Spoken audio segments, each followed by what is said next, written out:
Well, hello, everyone, and welcome to the Digital to Dice podcast. I am Dave. This is episode 261 of the Digital to Dice podcast. We're recording this one on May 7th of 2025. And joining me for this episode on the Dice Line, we have the designer of Dynasty League Baseball, powered by Pursue the Pennant, Mike Cieslinski. Welcome to the show. Hi, Dave. Great to be on with you. Finally, we've connected. We've been going back and forth on email for quite some time. I had a busy winter here, but now we finally connected. We got you on the show, and we're going to talk about your games here today. I'm excited to talk about that. Great. So ways to get a hold of us, digitaltodice.com is the website, digitaltodice.com, that's the website, 978-751-DICE, that is the text line, digitaltodice@yahoo.com is the email, and over on Facebook, facebook.com/groups/digitaltodice. So, Mike, let's jump right into this now. Okay, so you have Dynasty League Baseball powered by Pursue the Pennant. Well, now, what does that actually mean? So it's like next gen Pursue the Pennant, essentially, right? So we could maybe start going through some of the history of the game if you want to go in that direction. Okay. I do have one question before we hit that, though. Okay. What sporting event would you attend if you could go back in time and attend any sporting event at all? Oh, I would go back to 1982 Game 5 ALCS. I was there with my dad. Best baseball game I've ever been to. That was the game where the Brewers clinched the pennant. Everyone ran onto the field after the game. Nice. It was actually made the cover of our original game box. Really? So we had that picture of the fans running on the field in the very first edition. So that would have to be it. Nice. That sounds like we've had a lot of people said they would go back and attend a game that they already went to. You know, yeah, that would be it. And for so me. to relive that one more time. Relive the game you went to, right? Yeah, knowing they were going to win, you could sit there and really soak it in. You know what I mean? You're right. So fantastic. Right. Okay. All righty. So let's back up a little bit further. What got you into game designing? Like, what are some of your gaming memories, your gaming journey, and the whole bit? Well, the first game I ever played was Gil Hodge's Pennant Fever by, I think, RGI. I don't know if you ever heard of that game. I've heard the Pennant Fever, I think, yeah. Yeah. And I played several games growing up. I was at University of Miami, and I changed majors to a business marketing major, and I was doing a self-directed internship. And my internship, or actually the class, was to do what I'm doing now. And, 40 years later, here we are. So that was kind of the impetus of it back when I was at University of Miami. I did an internship with the Miami Marlins minor league team. This is before Miami had a major league team. So I was working in their marketing department. Then I got promoted to the Baltimore Orioles PR department. Oh, wow. So I got to work in the press box, score the game. The Orioles taught me their scoring system. I'd sit next to Larry King at the game. I'd check in all the broadcasters, Brooks Robinson, Chuck Thompson.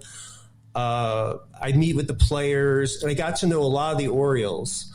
So that was really my first job in Major League Baseball. And that was really, really exciting. I got to, this was all happening in Miami. So this was during spring training.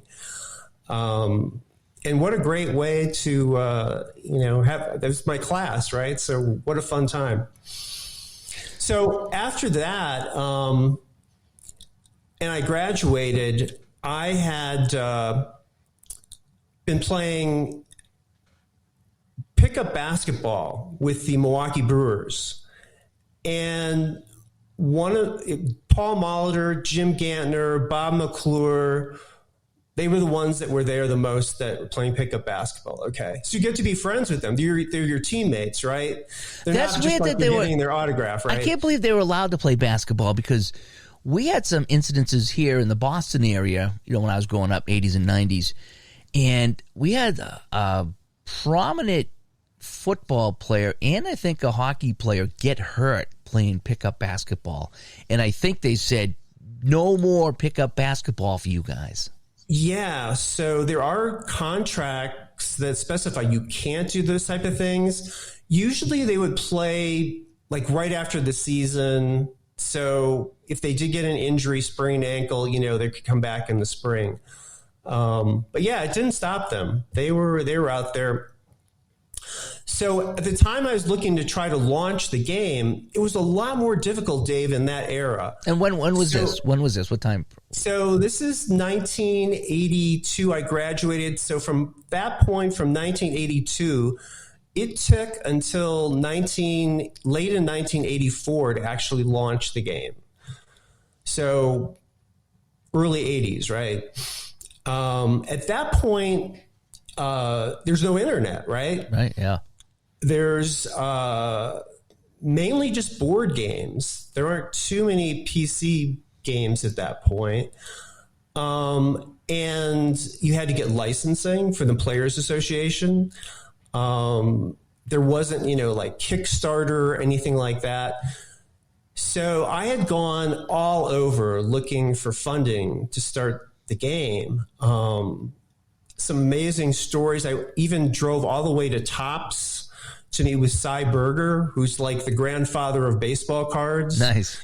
So I went over there. I went to TSR Hobbies. They were the ones who developed the Dungeons and Dragons game. Yep. Okay.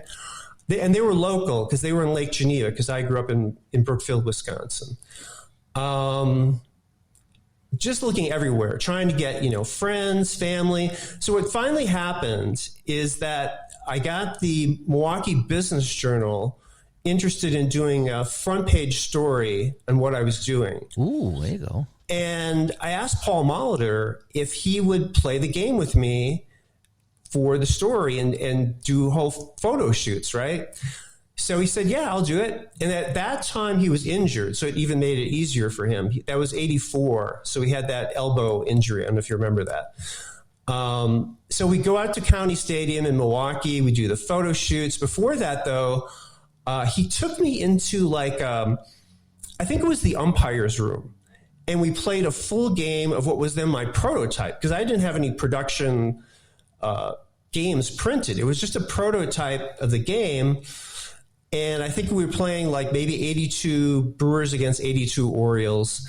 And the thing I remember the most is that Paul, of course, writes down his lineup. And I kind of joke with him that was his first managerial game, that he ever played. Because, of course, later on he became manager of the year with the Twins, right? But he rolls the dice and he hits a home run off the card. And when he smiles, I smile. And I think he actually ended up winning the game. But that actually propelled the venture capital company that I was trying to get to finance this. They gave me a call literally the next day after the story ran. And they said, come on in. We want to talk with you. So the deal was made. Off we go. The game launches late 1984.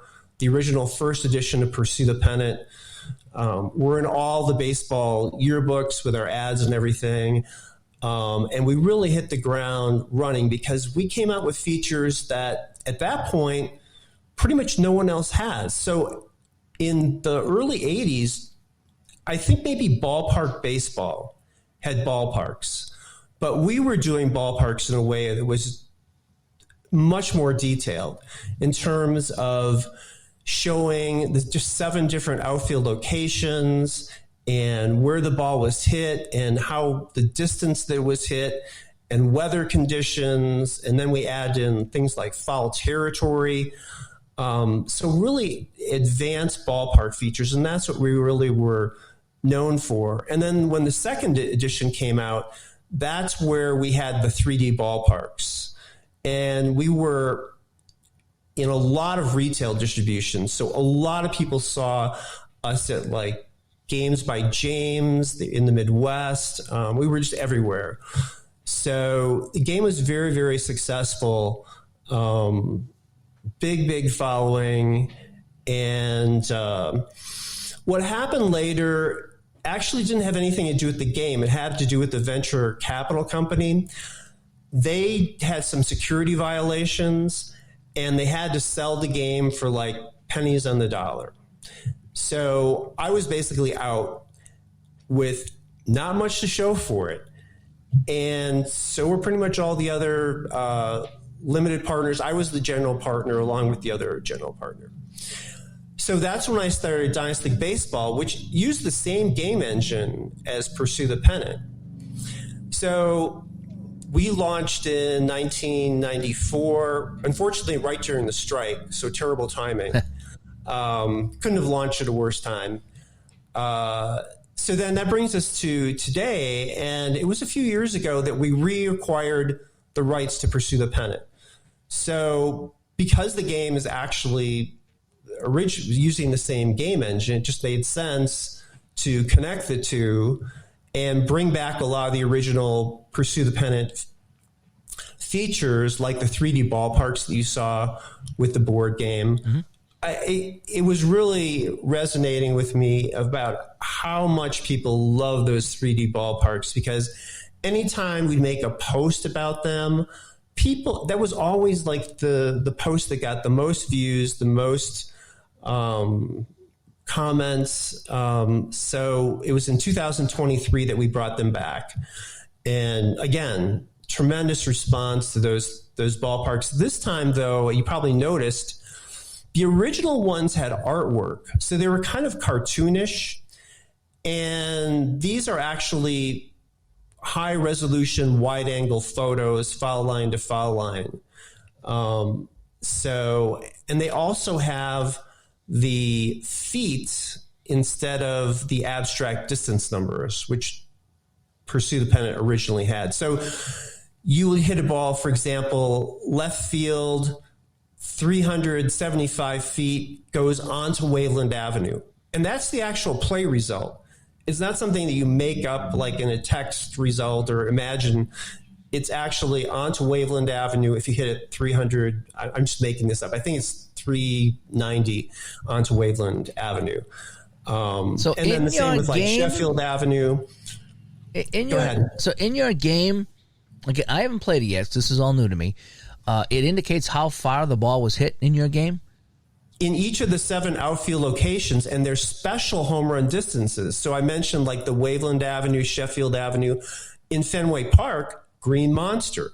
So if you hit the ball a certain number of feet, I think it might be like 400 feet in left field, the play result is over the Green Monster. And that's the play result. So it's not just a home run or a home run to left field. It's a home run over the Green Monster. I see. So that's been one of the things that I think. So depending on the field you're in, if you're, let's just say, in the Astrodome, or if you're in Tiger Stadium, so you hit this ball X amount of feet, then you have to check the ballpark to see if it's a home run or if it stays in the park? Exactly. Really? You generate a distance based on the batter's power rating. That is very different. Different. And then it's modified by the weather. And like the classic example is Wrigley Field, right? So it's a totally different ballpark with the wind blowing in versus the wind blowing out. And the first thing you do when you start a game is you roll for the weather. And the weather's like incredibly detailed. In fact, I went to see Jim Cantor when he was visiting from the Weather Channel. Of course, he's the famous hurricane guy, right? So I showed him the game and I showed him the weather charts, and he was so interested in them. So he has them. So the weather charts are Jim Cantor Weather Channel approved. That's great. But I actually went into the Milwaukee Public Library and I researched all this weather data. I mean, I spent so much time on the whole game, really, but researching everything. Just the detail in the game is extremely extensive, but yet the trick was that it's extremely playable. So even with all this detail and realism, it's a very, very playable game. Of course, with the online version, everything is done for you. So yeah, that's a question I just wrote down here. Is with all this detail you're putting into the game, I mean, how long does it take to kind of get this thing flowing? Because you're adding a lot of things that aren't in normal games. Yeah, so I would say your first game should take you like 45 minutes maybe. And after you played played a while, you should be able to play a game in 30 minutes. You could play a game in 15, 20 minutes if it's a game in 1968, right? A lot is just going to depend on the number of base runners that you have and the score. Now, does the wind come into play on the weather come into play on every hit, or is it just certain ones? No. So the weather appears on the deep drives, okay? But it's not every play. Most of the time, you're just going to roll the dice once and then read the result off the card, and that's it. But on a deep drive result, which is a result of the card, then the weather comes into play. And you might have no wind, so then the wind doesn't factor. But the weather charts actually determine what the weather is for that day. And it's all based on different sections of the country, regions. So it's realistic weather. It's the real weather in these regions and the wind effects. And not only can the wind blow out or in, it can blow left to right or right to left. And you have wind speed too. So if it's blowing out at 30 miles an hour, it's a lot different than it blows out at 5 miles an hour, right? Yeah. So, but yeah, the classic example is Wrigley Field because it can be such a different park, and the game really reflects that. Can I assume that anything in a dome is going to be zero weather? Yeah, exactly. Okay. So that's an indoor park. So there's basically no weather other than the default weather, which is, let's say, 70 degrees, no wind. Okay. So you had, Pursue the Pennant came first, you said, right, from following this, right? Right. And then at some point you switched over to Dynasty League Baseball. Is that what it was? Right. And how different were they? So the main things that I tried to do with Dynasty League Baseball, we're using the same game engine as Pursue the Pennant, but I wanted to improve the playability. So one of the things that are done are the base runner advancement is right on the player card. So you don't have to remember base runner advancement. Before you had to remember like odd, even rules, but the base runner advancement is right in parentheses. So that makes it really, really easy. You see a result and it's right on the card. I think Dave is getting his cards out. I'm pulling out the cards right now so I can kind of follow along with what you're saying here. Okay, so I'm going to take out Houston in 1972 Houston. Okay. So I have, is it Jesus Alou? Is the guy on top here. Alrighty, so I'm looking at his card. So at the top of the card, and again for the audio podcast, just kind of follow on the best you can here. So it talks about his batting. It's a right spray is what it's called. Okay. Then he's got some situations here on the left-hand side, bunting and base running and leads and intangibles and things like that. On the right side, it looks like he's got some stats. Was that his actual stats from the season? Yeah, that's the actual stats, right? Okay. Then he's got his positions, right field and left field, and he's got some ratings going across. And then down below, that's where it looks like we have the batting here. So we have versus lefty and versus righty. And, okay, so let's follow along here. So I'm going to read something off here and tell me what this means. So against, well, let me see here. So I'm trying to figure out. So I got 0 to 17, but it's 0 to 17 left and right. So it's just going to say shortstop, line out, third base, deep drive, question mark, deep drive, question mark, second base, line, DPSS. How am I going to figure that out? Okay, so I think you're looking at the color-coded situation results. So we're kind of combining two different things. Okay. So the color-coded situation results, the blue is normal. Okay. So that's what you're going to use like 95% of the time, is you're just going to use the blue result on that line. But the color-coded situation results prompt you to remember any other situations that might occur during that particular roll, so you don't have to remember them. Oh, I see. Yeah, so normal blue. So I got a clutch is like a lighter red. I got a tired is a yellow, and I got a jam, which is like an orange. Okay, so I see. There is color coordinated here. So it looks like on his card, 0 to 115, it doesn't matter. Lefty versus righty doesn't come into play. The numbers do start changing after that, though. Right. Right. At the beginning, it's kind of a default settings for lineouts there. But if you look at like a single result, to get back to the base runner advancement, If you find a single result, you'll see in parentheses, it might say 1/8, or let's see, 2/H, which means he automatically goes from second to home. Okay, so I have, let me see, do I have a single? All right, so I have RF, that's right field line 1B, and then RF question mark. Yeah, so that means you have a choice to take the extra base if there's a question mark after it. And that's just for the runners, obviously, not for the batters. Yeah, right? just for the runner. Yeah. All right. You take that extra base. Okay. If I have an infield in, it looks like it's right field, ground, first base, infield question mark. Right field, ground, 1B, IF. Is that IF or left field question mark? I don't know. Oh, left field. So it's just showing you where the ball was hit, right? So if it's on the right side, you'll use the position on the right side. If it's versus the lefty, you use the position on the left side.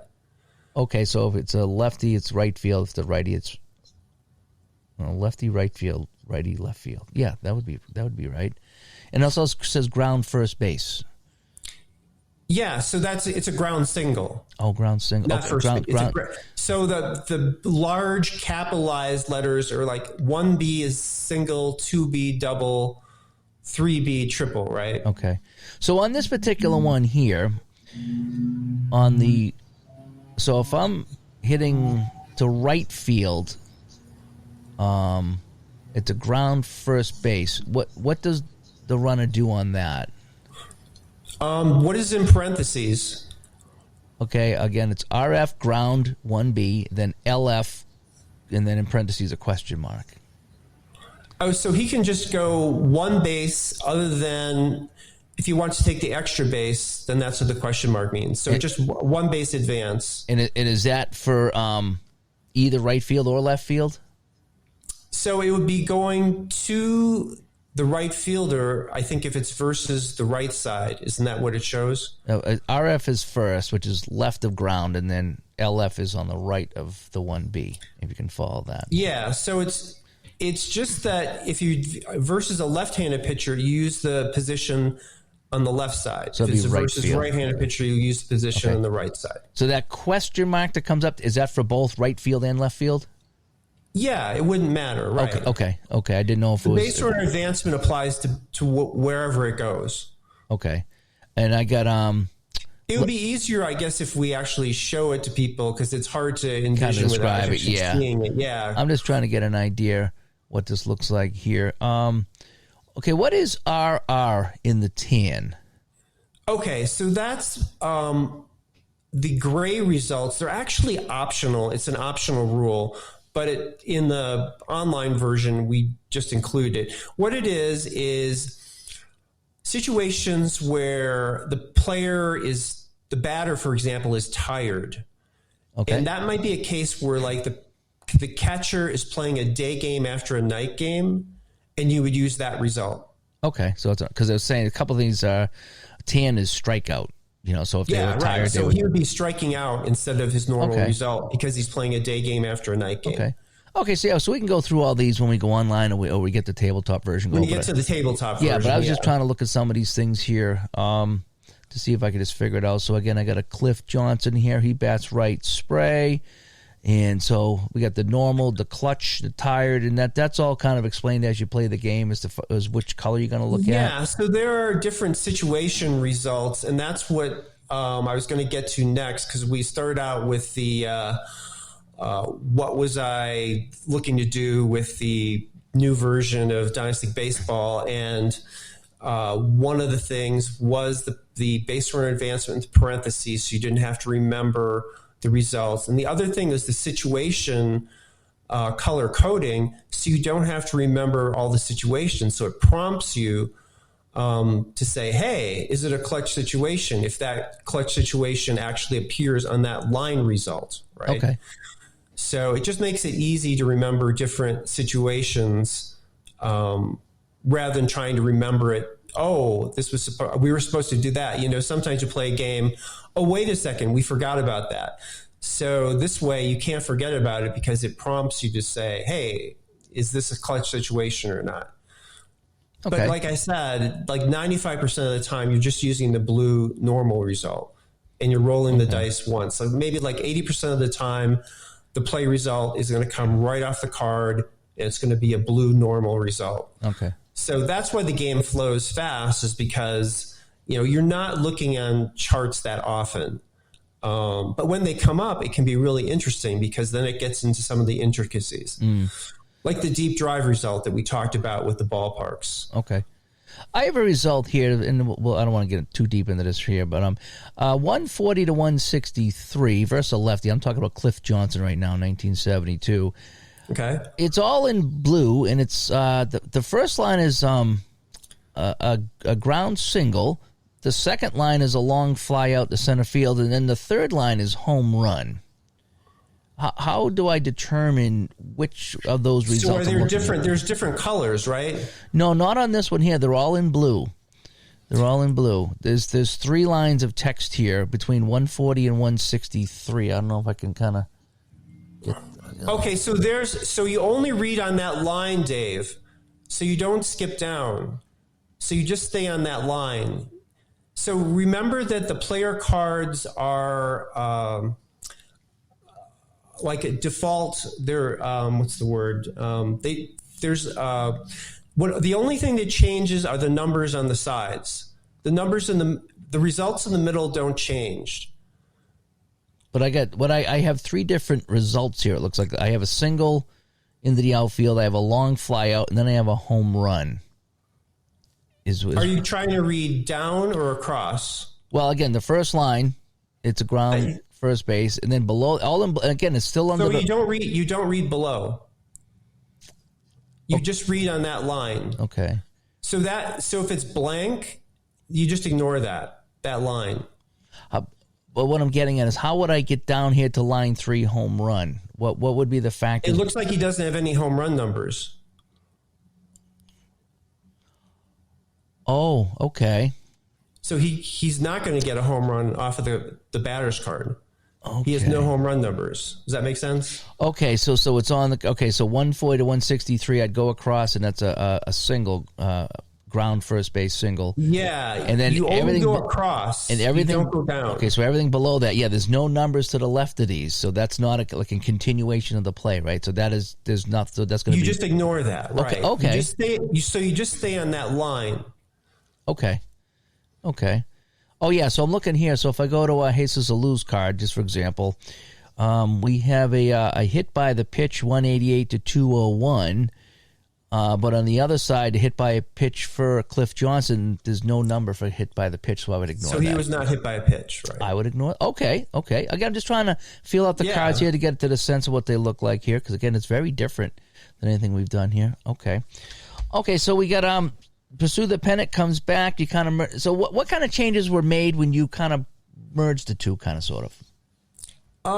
So besides the playability, the other thing was that we talked about a little bit was the deep drive distances. So they used to have an abstract number that you would generate. So you might generate like a distance number of 7. And on the ballpark wall, the 3D ballpark walls, it would show you maybe like a 9 in left field. So you had to get a distance number of 9 to get a home run. Well, I changed all that and I put everything in feet. So it made more sense from a baseball perspective.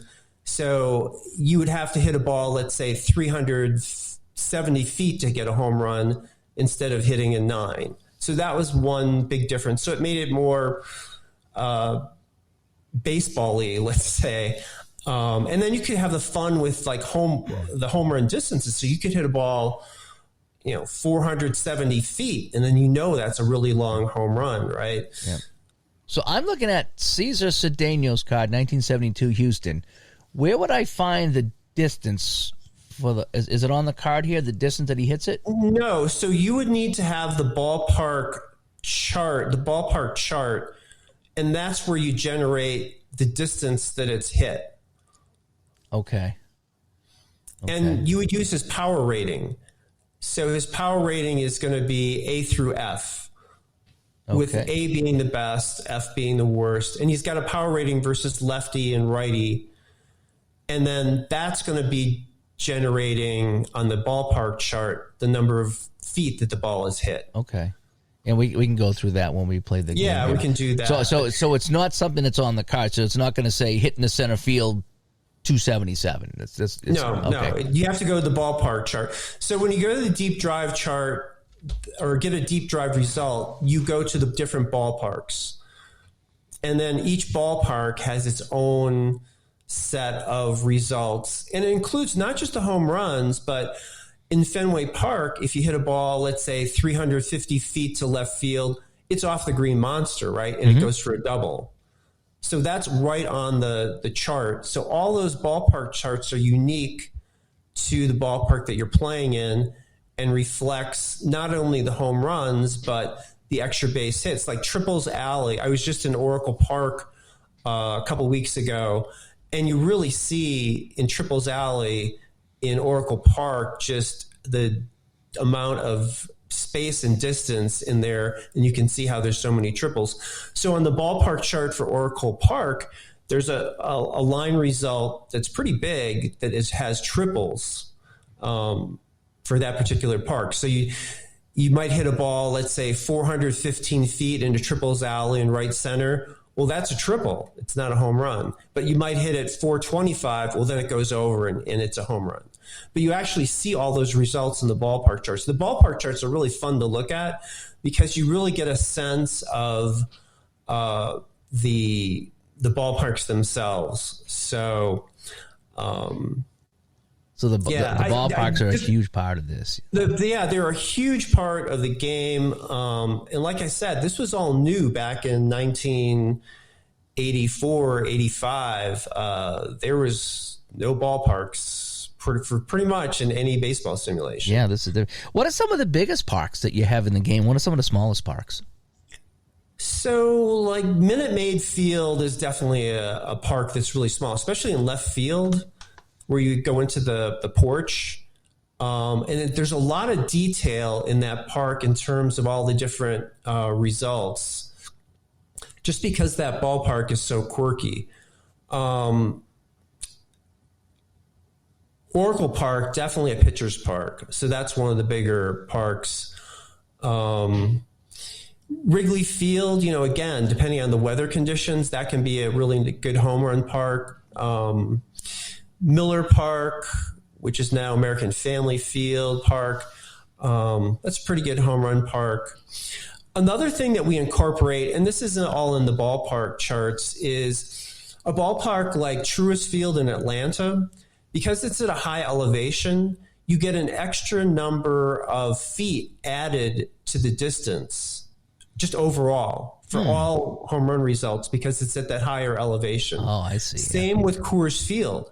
So even though Coors Field has pretty much deep dimensions in Coors Field, right? There's a big outfield there, and the dimensions are deep. The extra number of feet that you get in Coors Field is 40 feet. So you add that on to the distance that you generate.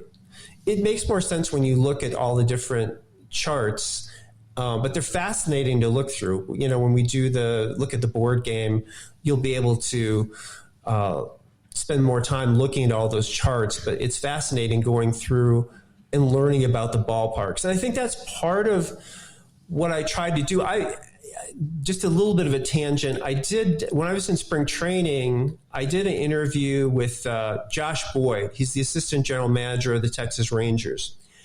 And Josh, after the Rangers won the World Series, he emailed me and he said, "Mike, I just wanted to thank you because your game really helped me in terms of my career in becoming assistant general manager, and I just want to thank you."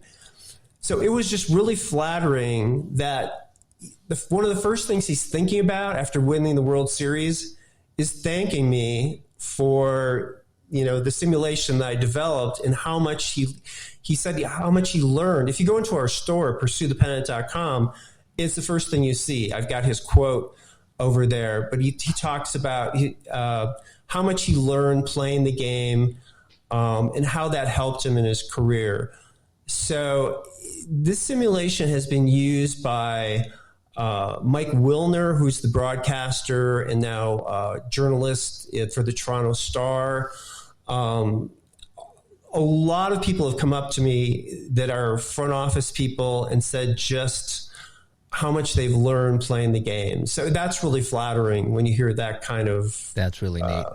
Yeah, and players too. I've played with a lot of players. I've played with managers. So to get back to the story of how the game started, so Jim Gantner and Bob McClure actually became limited partners. So they were part owners. And Paul Molitor is still one of our shareholders in the game.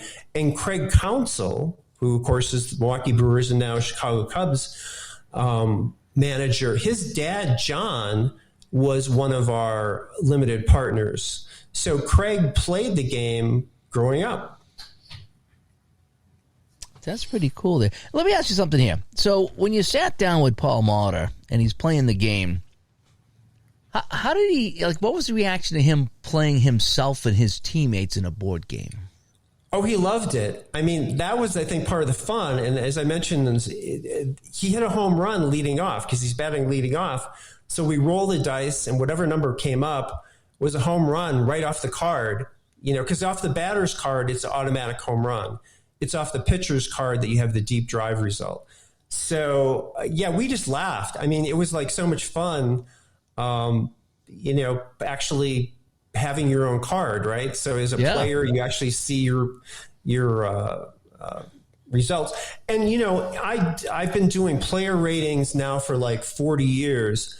But one thing I really learned in actually playing a different sport, we're playing pickup basketball, is I'm playing against him, and you could see the range and the lateral quickness firsthand. It's totally different, watching them, but I'm on the court with him. I'm, playing against him, and you could see the lateral quickness. Jim Gantner, you could see the quick hands, and it's something that you can only experience by actually being in competition with them, right? Yeah. It's totally different than watching. You can tell too, but it's a whole different experience when you're actually competing in the same sport. So that actually helped me with some of the ratings, just being able to understand, the range ratings and things like that. Now, in Madden, they have situations, even going back to the early days of Madden, where people would show up and be mad at their ratings in Madden. Have you ever had that kind of pushback from a player that said, boy, why'd you rate me like this? I would say like 90% of the time it's about players in draft leagues, and they have their players on their teams, and they want to question a particular rating because this is really competitive in the draft leagues. And there's definitely a lot of there's a tremendous amount of interest in the player ratings. So when the cards come out, it's a huge event. Everyone says it's like Christmas, when the new cards come out. And actually, we come out with the cards before Christmas. So it's their Christmas present, right? Mm. Yeah, because it's just funny that between the players and people that play the game, it's like you always hear it's like, how is this guy rated this and how is this guy rated that, and just you hear that, and I didn't know how much pushback you got on any of that, Yeah, so most of our ratings are now using the StatCast data for baseball. So, but there's other metrics we use, but there also is a subjective element that comes into play. So there are certain ratings that are just done via formula, like the air rating. It's done just with fielding percentage. And there's some modifications based on player usage. So let's say if a guy's got 1,000 fielding percentage, but he only was at that position for 3 games during the season, he won't get the best rating. Okay. But then there's other ratings like the range rating, which require more interpretation because sometimes the different metrics will say completely opposite things. So then I'll take a deeper dive and I'll look at scouting reports, maybe look at video and try to determine, okay, which of these do I believe in terms of the metrics? It happens with the range ratings more often where you see the StatCast data will say one thing, and then the Fielding Bible data, which is the plus minus data that comes from defensive runs saved, will be saying something totally different for a player. So I have to make that interpretation. Yeah, I wonder how much of it is kind of a bias for your favorite players or even maybe a Mandela effect, because when I first started playing these games and I had Bobby Orr turn the puck over 4 times in a row, I was like, Bobby Orr didn't turn the puck over 4 times in his whole career. That's how I remember it, But obviously, when you sit down and look at the stats, yeah, they're all laid out, and it's like, oh, well, maybe he did turn the puck over, and so you see some of these people that are rated and they're complaining, and then you go back and when you really kind of fan it out, it's like, no, that's where he should be. It just, you think in your mind that he should be rated higher, but in reality, like I said, when you look at the data and you look at what happened, here is what it is. The data doesn't lie. Yeah, I would say more and more the ratings are based on objective data because the data has gotten so much better, right? So for the past season players, though, there's a little bit more of a subjectivity to it because the data just isn't as good, right? There was no StatCast, in 1968. So, so it's a little bit different approach that I take with different seasons. Okay. Let's go back a little ways. You were talking about TSR and Dungeons and Dragons and the whole bit. Here's a question for you. I never asked anybody this one before. What do you think the secret was for Dungeons and Dragons to be as popular as they were? I played Dungeons and Dragons back in the early 80s. I did, and we heard about it and we played it. We bought the books and we had the dice and the whole bit, but yet I never heard of any of these tabletop sports games. What do you think the success was for D&D? How did they get on my tabletop and your game and Strat and Apra and none of these others did?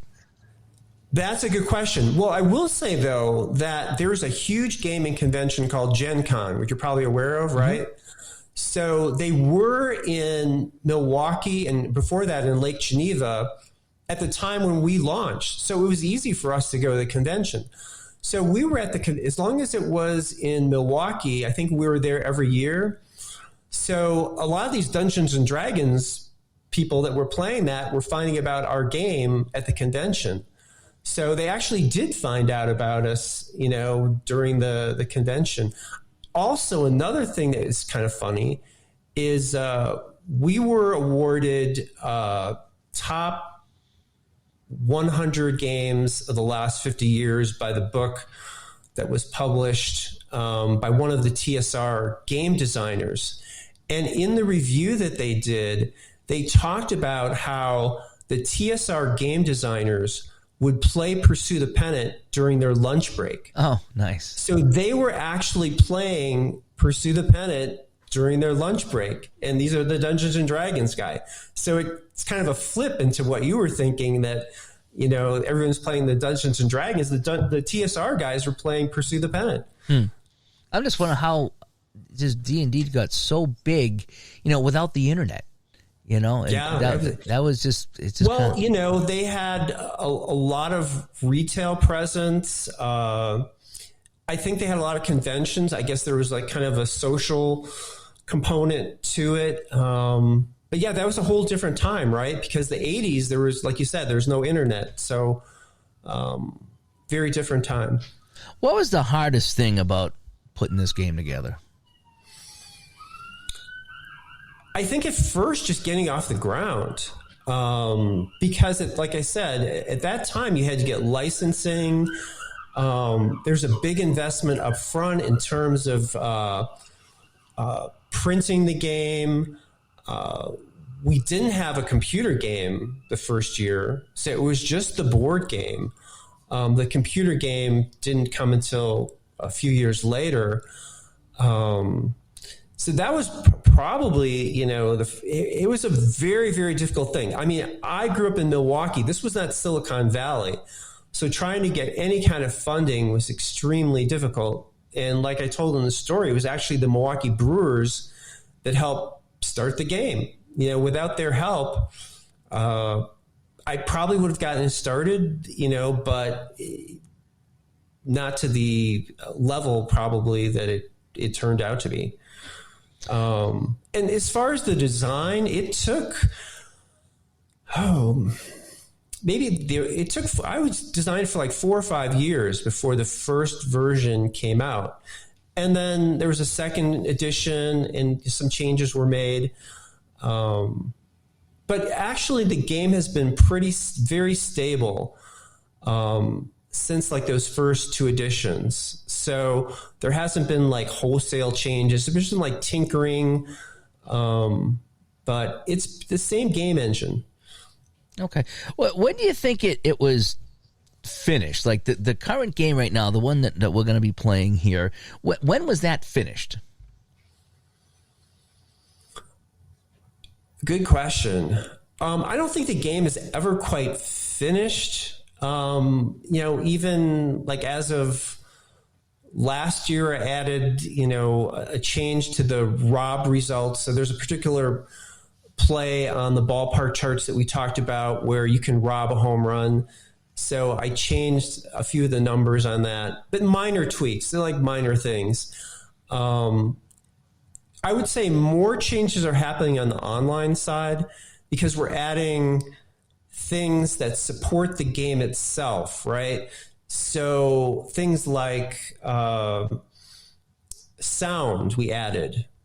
And then all the things to support it, like stat packages, box scores, game summary, edit roster views, commissioner tools, all that is just an accessory to the game itself. But I think for the most part, I'm trying not to change it that much right now. I think it's so solid, and things I did like years and years ago are still like, because they were so detailed to start with, they're like state of the art in terms of realism in baseball simulation games. Are there any differences between the PC game and the board game? Very few. It was meant to be a direct translation. So, and of course the online version plays on all platforms and all devices. So that's been like a huge benefit. But other than, we do generate a pitch count. But it's based on real data, but it doesn't actually, it's not a pitch by pitch game. It's still batter by batter, right? But the pitch count is more for, like, for example, if there's a 2-out situation, it might be like a 3-2 count. But yeah, just really small things like that. But it's a direct translation. You can track everything right back to the board game on every result. Okay. Can you roll your own dice in the board game? I mean, the PC game? You can. Some people have asked about that. It's something that we possibly could put into the game. We were reluctant to do that at first just because the game is multiplayer. So it's meant to be competitive. So we didn't want people to think like that people were cheating, right? Is it only multiplayer? Could I play myself? So the architecture is multiplayer, but you can definitely play solitaire. Okay. So you can play it both ways. So when you're playing solitaire, you just play versus the computer manager. Okay. Can you play both teams? So if I was, could I play both teams? You can't play both sides. Okay. So part of the reason is because when you have multiplayer, let's say you and I are playing a multiplayer game, you're seeing the defensive options if you're pitching, and I'm seeing the offensive options if I'm batting on our screens. Okay. So that kind of architecture makes it a little bit awkward for trying to play. There probably is a way we could do it, but you can switch teams. So, for example, if you're in a season replay, you can have, let's say you're the Boston Red Sox season replay. If you wanted to switch and play and manage the Yankees in your season replay, you go to the commissioner's tools and you can switch your team. So you can do that. Okay.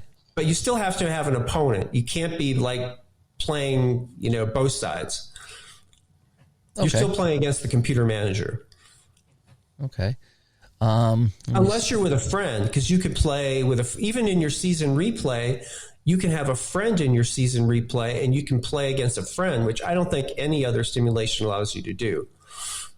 Okay. Just trying to get an idea how it plays. And we are going to be taking a look at both the PC game and the board game here on this channel very soon. So stay tuned for that. Let me see. As far as seasons go, are the seasons exactly the same for the board game and the PC game? Or do you get more with the PC or more with the board game? No, they're exact. So when we develop a season, we make it available for the board version, and then that data comes from the same source and gets exported into the online version. So the ratings are the same, the cards are the same, it's identical. So it comes from the same database and the same seasons. Okay. Alrighty then. So again, we're speaking with Mike Cieslinski. He is the designer of Dynasty League Baseball, powered by Pursue the Pennant. Now, where can we find these games if we want to play them, the PC game and the board game? So you can go to dynastyleaguebaseball.com, and there is a free month of full access. You can play all the seasons that we have. And that's where you can find the online version. And for the board version, there's a link to the store, and the direct link to the store is at pursuethepennant.com for all the board game products, seasons, the game itself, the ballpark charts. It's all there. So either dynastyleaguebaseball.com or pursuethepennant.com. They're two different sites. But if you go to dynastyleaguebaseball.com, it has links to everything. That's pretty cool. So I got a new baseball game I have to try now. Looking forward to it. All righty. So, Mike, thank you for joining us here. We're going to wrap this up here. And I can't wait to try out both the online and the tabletop versions of this. So, but anyway, you've been listening to the Digital Today's podcast, episode 261. We talked with Mike Cieslinski of Dynasty League Baseball and Pursue the Pennant this week. Ways to get a hold of us, digitaltodice.com is the website. 978-751-DICE is the text line. Our email is digitaltodice@yahoo.com. And if you want to join our Facebook group and get into discussion, facebook.com/groups/digitaltodice. Mike, thank you so much for joining me here on the show. This was a lot of fun, Dave. Thanks for having me on. Yep, and I look forward to checking out both the online version and the tabletop version. I'm interested to see really the feet thing, how long you hit the ball. That is something I've never done in a game as far as, let's see what park we're in and how far he hits the ball, and that'll determine the hit. That's going to be fun. Yeah, so one of the things with the online version is that the chart actually pops up. Ooh, so you actually see that chart that I was talking about, and you'll actually see the number of feet, and you'll see the distance that it's hit. It's kind of like a StatCast graphic when it comes up. You actually see the flight of the ball too. Oh, fantastic! And you see it land in the spot. Like it will go on to Waveland Avenue. And you'll see the distance it was hit. So there's a lot of graphic displays in the online version. They're really cool. Nice. I can't wait to check that out. All right, folks, thanks for tuning in. And until next time, have a great day. Bye-bye, everyone. Great. Thanks again, Dave.